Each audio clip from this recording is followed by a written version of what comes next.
पंचनामे में आप सभी का स्वागत है। मैं हूं सुमित और वीकली एक्सपायरी का दिन भारतीय बाजारों में आज थोड़ा सा वॉलेटाइल सेशन और लास्ट आवर तक आते आते 100 अंकों के आसपास एक गिरावट देखने को मिली। करीब 19,365 के जोन्स पे आज निफ्टी बंद हुए। जो जानकार मान रहे थे कि 19,350 अगर फ्यूचर में ब्रीच हो जाए तो 19,250 तक के जोन्स भी खुलते हुए दिखाई पड़ेंगे, लेकिन ब्रीच हुआ नहीं इंट्राडे में, एटलीस्ट फ्यूचर में तो नहीं हुआ। 19,380 के आसपास के लोज वहाँ से वापस थोड़ा बहुत रिस्पाइट, लेकिन फिर भी 19,360 365 के जोन्स में निफ्टी कहीं बंद होता हुआ दिखाई पड़ा। 450 अंकों की बिकवाली रही सेंसेक्स में। निफ्टी करीब आधा % नीचे रहा। आज आईटी में बिकवाली थी, 0.5% के आसपास का फॉल वहाँ था। पीएसयू बैंकिंग बास्केट 1.5% की तेज़ी के साथ कामकाज कर रहे थे और क्लोजिंग तक भी आते आते करीब 1.25% 1.5% की बढ़त वहाँ देखने को मिली। Mid cap index flat to positive side पे बंद हुआ। Small cap index flat to positive side पे बंद हुआ। ऑटो में फ्लैट नेगेटिव क्लोजिंग रही, फ्लैट टू नेगेटिव साइड पे क्लोजिंग आते हुए दिखाई पड़ी। लेकिन स्टॉक स्पेसिफिक स्टोरी थी। पूरा अदानी समूह में सेलेक्टिव बाइंग वहाँ स्पेस में आते हुए दिखाई पड़ रही थी। GQG के इन्वेस्टमेंट की खबर के बीच वहाँ पर खरीदारी का दौर बनता हुआ दिखाई पड़ा। सेलेक्टिव कैश के स्टॉक्स में या जो स्मॉल कैप मिड कैप के स्टॉक्स थे वहाँ पर आज काफ़ी एक्शन था। केमिकल स्टॉक्स में आज बाइंग देखने को मिल रही थी। प्रेशर वाइज अगर आप देखेंगे तो बैंक्स प्रेशर में थे, तमाम रियल्टी प्रेशर में था। PSU बैंक्स में 1-2 को छोड़ दिए PNB खरीदारी में था, BOB खरीदारी में था, SBI खरीदारी में था, लेकिन बाकी सभी में ही आज के सत्र में प्रेशर था। डाइवर्सिफाइड स्पेस से आज टाइटन खरीदारी में कामकाज कर रहा था। अदानी पोर्ट निफ्टी के टॉप गेनर्स में शुमार था। लेकिन अदरवाइज़ बाकी हैवी वेट्स के अंदर प्रेशर प्रिवेल कर रहा है। वही HDFC बैंक, वही ICICI बैंक सबसे ज़्यादा कंट्रीब्यूट करते हुए नेगेटिव साइड पर, तो उधर प्रेशर था। लेकिन ओवरऑल आज मिला जुला सा सत्र कह लीजिए। इंडेक्स में तो मैनेजमेंट था, लेकिन कैश मार्केट के स्टॉक्स में, मिड कैप स्मॉल कैप में आज ज़्यादा यहाँ पे एक्शन होता हुआ आपको दिखाई पड़ेगा। तो ओवरऑल इवेंट जो अवेटेड है उसमें इंटरनेशनल क्यूज़ अवेटेड हैं। कल हफ्ते का आखिरी कारोबारी सत्र है, वो एक और क्रूशल पार्ट रहने वाला है। और साथ साथ बड़े ट्रिगर्स जो मार्केट अवेट कर रहा है उसमें कुछ अगर इंटरनेशनली आ जाए तो अभी एक लास्ट आवर में खबर आई थी कि वो OMCs पेट्रोल घटा सकते हैं, पेट्रोल डीजल के फ्यूल के दाम घटा सकते हैं। ये ब्लूमबर्ग के हवाले से खबर आई थी। अगर ऐसा होता है तो वो ट्रिगर बनेगा OMCs के लिए या फिर इन्फ्लेशन के लिए, तो वो एक और बड़ा ट्रिगर बन सकता है। सो ये कुछ मैक्रो इवेंट्स ही रहेंगे, लेकिन अर्निंग्स ख़त्म हो चुकी है तो उसका इम्पैक्ट तो अब यहाँ आएगा नहीं। सो मैक्रो इवेंट्स के ऊपर ही मार्केट मेजरली रिएक्ट करते हुए आपको दिखाई पड़ेगी। चलिए सवाल जवाब का सिलसिला शुरू कर लेते हैं और बातचीत कर लेते हैं कुछ सवालों को लेकर भी। पहला सवाल जो मेरे पास आया है, कहाँ गया? ओके, IRFC में 95% का स्टॉप लॉस। सर डबल तो हो ही गया ऑलमोस्ट। कॉस्ट तो निकाल ही लो, कैपिटल फ्री करा लो, बाकी पैसों के साथ बने रहो, वो ज़्यादा बेटर है। पहला तो ओपिनियन यही कहता है, क्योंकि कैपिटल प्रोटेक्शन पहली प्रायोरिटी। और रही बात IRFC की, तो भी मैनेजमेंट 2-3 दिन पहले जुड़े भी थे हमारे साथ नंबर से बातचीत करने के लिए। डिटेल अच्छा है, फाइनेंसिंग अच्छी चल रही है और एक्सपेंशन भी बेटर साइड पर है। रेलवे साइड की एक्सपेंशन का भी इम्पैक्ट उन्हें मिल रहा है और प्लस इस क्वार्टर के नंबर में एक Q-on-Q अपटिक भी था। YoY थोड़ा सा अच्छा सबड्यूट था। सो होल्ड करिए, बट कैपिटल प्रोटेक्शन पहली प्रायोरिटी। सो ऑलमोस्ट डबल हो गया, तो आपकी कॉस्ट डबल हो गई है, तो थोड़ा सा पैसा तो निकाल लेने में कोई फ्लॉ नहीं है, तो उसको आप कॉल लेकर ही यहाँ पर बने रहना, वो ज़्यादा बेटर चॉइस रहेगी अभी के लिए एटलीस्ट। IPO में मैनकाइंड मिला है, IPO allotted 70% profit. Chauhan sir मुझे ये नहीं याद है इसका लॉट साइज़ क्या था, शायद 18 था आई थिंक। तो पार्शियल प्रॉफिट अगेन यहाँ पर भी 70% प्रॉफिट है, डिस्पाइट ये कंपनी अच्छी है, इसमें कोई डिनाइल नहीं है। शायद लार्जेस्ट प्लेयर है अपने सेगमेंट्स के, 2 सेगमेंट में तो ये लार्जेस्ट प्लेयर है और बाकी सेगमेंट में भी ये 3rd लार्जेस्ट तक ही प्लेयर्स हैं। तो प्लेयर तो अच्छा है और अच्छे फंडामेंटल भी है।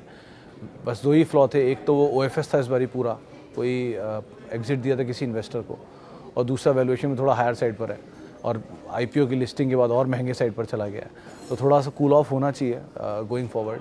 बट अगेन क्योंकि आप प्रॉफिट में हो तो एक ही चीज़ है, कैपिटल थोड़ा सा निकाल लो और फ्री के शेयरों के साथ बने रहो, ज़्यादा लॉजिकल है। कभी नीचे मिल जाए तो फिर उस समय कॉल लेना, लेकिन अभी के लिए तो एटलीस्ट यही लॉजिक सही लग रहा है। बाकी क्योंकि ब्रोकर हाउस के जितने भी टारगेट्स थे इसको लेकर, इस अर्निंग ये क्वार्टर की अर्निंग लेकिन बहुत अच्छी थी, चाहे Q-on-Q और YoY हो। 60% 65% के आसपास का जंप दोनों में था। 50-56% था शायद Q-on-Q और 65% था YoY। दोनों ही लिहाज से प्रॉफिट में इतना अच्छा जंप आया था। तो लो बेस का इफेक्ट भी था, अच्छे नंबर भी थे। तो सब चीज़ें सो फार टेलविंड में ही है, बट अगेन वैल्यूएशन पार्ट थोड़ा महंगा है, तो थोड़ा उसके हिसाब से आप कॉल लेना और कैपिटल को अपने प्रोटेक्ट कर लो, वो पहली प्रायोरिटी रखना हमेशा किसी भी स्टॉक में, चाहे वो मैनकाइंड हो या फिर यस बैंक हो, पहली प्रायोरिटी यही होनी चाहिए आपकी।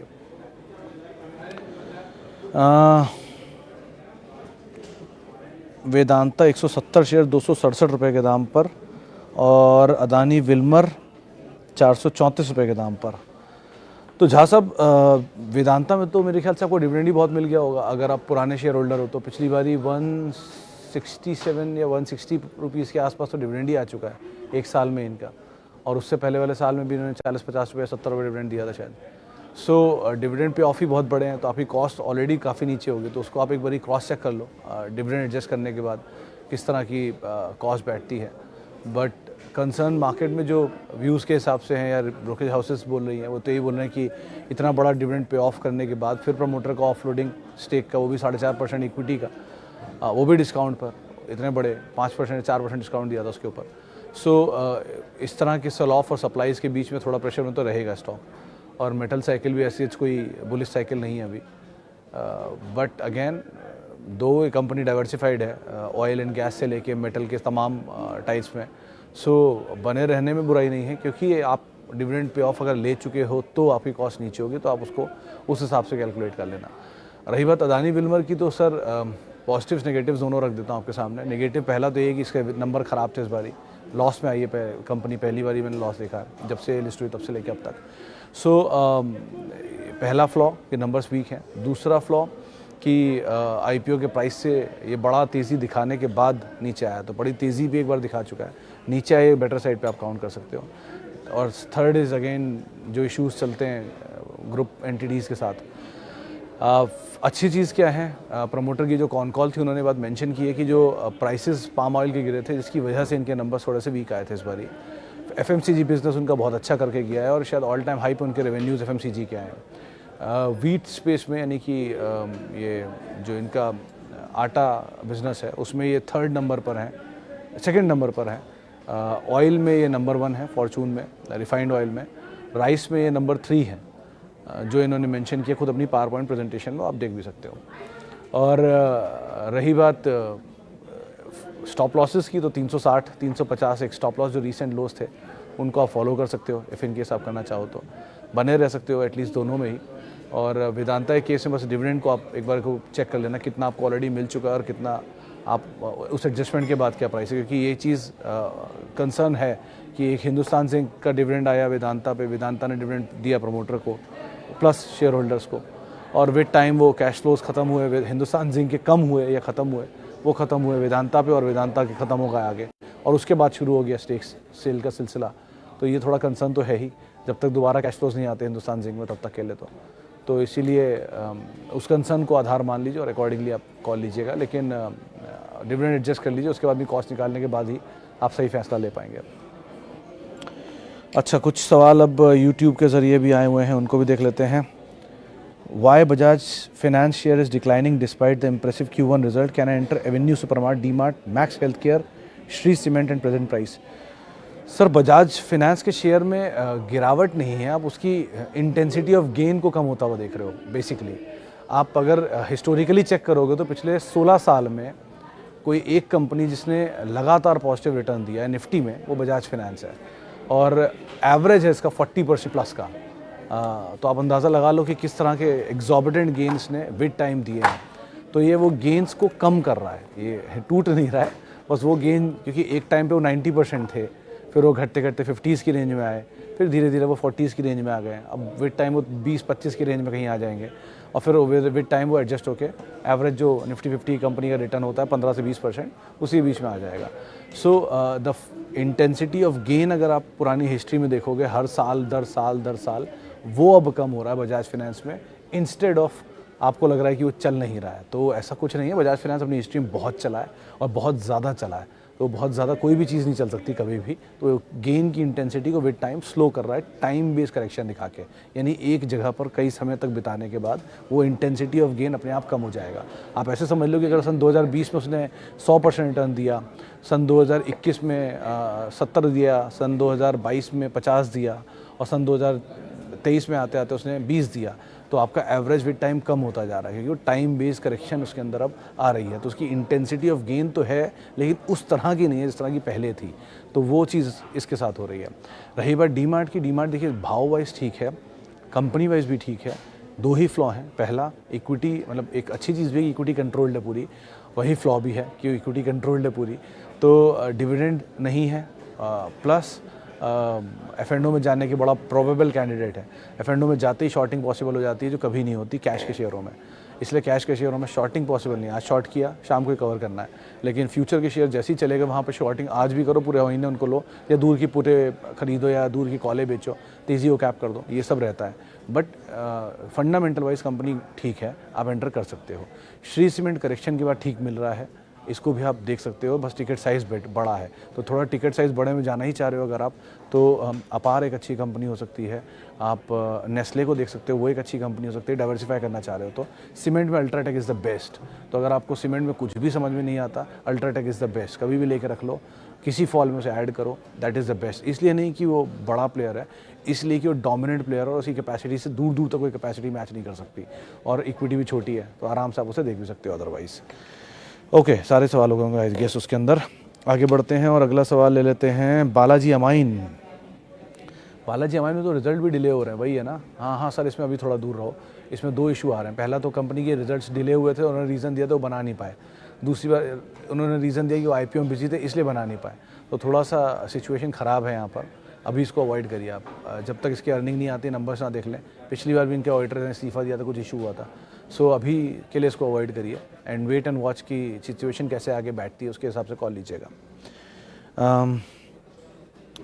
स्पाइस जेट का लॉन्ग टर्म व्यू क्या है? किशोर सर देखो, इस सेक्टर में ही बहुत रेयर ऐसा केस होता है कि कोई कंपनी प्रॉफिट में आए, इस सेक्टर में ही ग्लोबली, क्योंकि इतनी हाई ड्यूटीज़, हाई टैक्सेस लगते हैं। आपको लगेगा कि एविएशन की डिमांड इतनी है, इतने टिकट बिकते हैं, इतने लोग ट्रैवल करते हैं, लेकिन मार्जिन नहीं है धंधे में। वन, कॉस्ट एस्केलेट रहती है हमेशा, एयरपोर्ट की पार्किंग चार्ज और मल्टीपल तरह के चार्जेस की वजह से वो हायर साइड पर रहता है। प्लस क्रूड, क्योंकि एक साइड ऑफ इनपुट कॉस्ट हमेशा कमोडिटी से रिलेटेड रहता है, और क्रूड बहुत सीवियरली वॉलेटाइल होता है। क्रूड नहीं है तो फिर रुपया होगा, और ये क्रूड इंपोर्ट होना होता है। तो इसीलिए इनकी 48% 50% कॉस्ट सभी कंपनियों की ऑन उस पर डिपेंड करती है, क्रूड के ऊपर।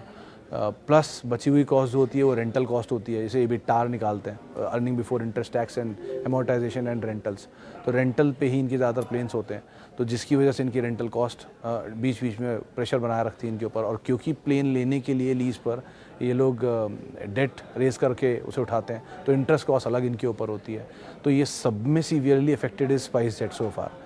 सो इस क्वार्टर का नंबर ठीक थे, लेकिन अब वो इतना वर्स को अब हमने मान लिया है कि जो भी दिख रहा है वो अच्छा ही दिख रहा है वाली सिचुएशन है। सो इस सेक्टर में अगर जाना है तो Indigo is the best, largest player है, 52% मार्केट शेयर है। सप्लाई का ओवरहैंग भी अभी नहीं है, एटलीस्ट जनवरी 2024 तक। तो अभी समय एंटर करने के लिए ठीक लग रहा है वो, अगर आप एविएशन में जाना चाह रहे हैं तो। लेकिन एविएशन में जा रहे हैं तो हर तरह की चीज़ का विशिष्ट ख्याल रख के ही आप जाइएगा। Can I enter ITC now? उत्तम जी, अगर आपका लॉन्ग टर्म व्यू है तो आप एंटर कर सकते हैं, वरना उससे अच्छे अच्छे विकल्प हैं मार्केट में। अब एक मतलब नया नाम मेरे को दिमाग में आया है, मैं उसके बारे में पढ़ रहा था, इसलिए मुझे ठीक लग रहा है। वो है मिसेस बेक्टर का। दो ये कंपनी भी IPO नया आया है, एक दो झटके लेना चाहिए इसको, लेकिन इसको अपनी विश लिस्ट में रखिएगा। कभी किसी झटके में नीचे मिल जाए तो इसको आप एंटर कर सकते हो। क्यों? क्योंकि देखिए, एक तो लार्जेस्ट प्लेयर है आउटसोर्सिंग की। अगर आप ओरियो बिस्किट खाते हैं, अगर आप क्रीमिका के बिस्किट्स खाते हैं, ओरियो जो है वो इनका प्रोडक्ट नहीं है, लेकिन उसके लिए आउटसोर्स प्लेयर है। ये बिस्किट बनाते हैं पंजाब में। प्लस मतलब उसके कैडबरी के जो जिसका नाम भी बदल गया अब, और प्लस इनके खुद के बिस्किट हैं क्रीमिका के, जो ये डोमिनेंट हैं पंजाब एंड वो रियल नियर बाय मार्केट्स में। इसके अलावा IRCTC के लार्जेस्ट सप्लायर हैं केचप के लिए, plus McDonald's, plus KFC, plus GM food, plus pizza हट, प्लस टैको बेल, इन सब के भी एक क्रीम और मेयोनीज़ के सप्लायर हैं। और बन जितने भी आप देख रहे हो मैकडोनल्ड KFC में, वो सब इनकी तरफ से ही आते हैं। So they are one of the largest player, और इंडिया के टोटल बिस्किट एक्सपोर्ट का 12% मार्केट शेयर इनके पास है। तो ये कंपनी अच्छी है, नंबर से तो सही लग रही है, मैनेजमेंट भी अच्छी है, पद्मश्री है उनकी मैनेजमेंट भी, और पुराने समय से कंपनी को होल्ड कर रहे हैं। तीनों भाइयों में डाइवर्सिफिकेशन भी ठीक से हो चुका है, तो ये कंपनी ठीक है। कोई नीचे फॉल मिलता रहे, क्योंकि मैं IPO के बाद से लगातार भागा है, 180 गुना IPO सब्सक्राइब हुआ था, तो नीचे कहीं मिलता रहे तो आप एक बार को एंटर करना, वो आपके लिए ज़्यादा सेफ ऑप्शन होगा। लेकिन विश लिस्ट में इसका नाम आप FMCG में रख सकते हो।